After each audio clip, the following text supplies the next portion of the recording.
Constrained government spending for over 10 years means that in many key parts of government, one person is taking on the roles previously done by two or three. And of course, following the necessary financial support given to the economy during the pandemic, government will have to start again in trying to rebalance public finances.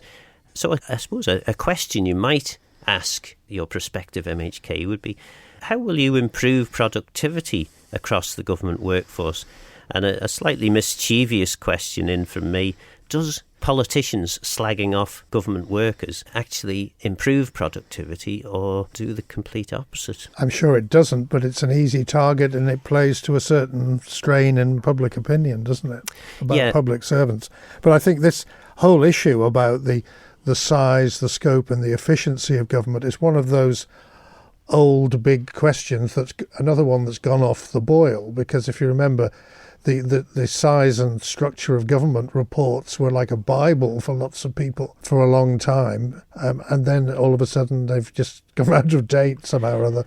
And the perception is that this government has been a lot less concerned about spending, and government has probably got bigger in the last 5 years. I suppose the other question then that you will have to ask your MHK, and this one would be a really good one to ask, because the answers would be interesting, I think.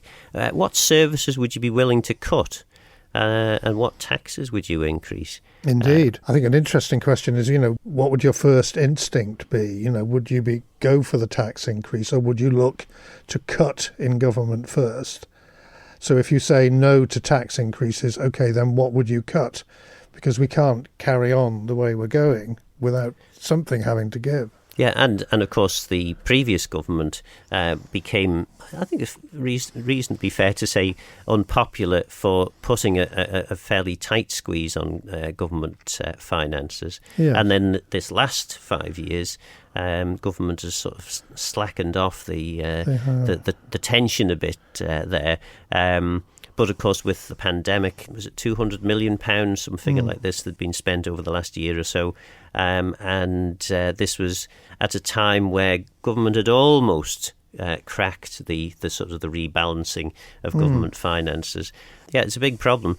And now, of course, government thinking about borrowing £400 million as well. For the first time, I think, in the history of the Isle of Man government, we'll have a clear debt on the government's books. That's a radical departure from the kind of Manx traditions. And again, I'm not sure how well people understand the thinking behind that.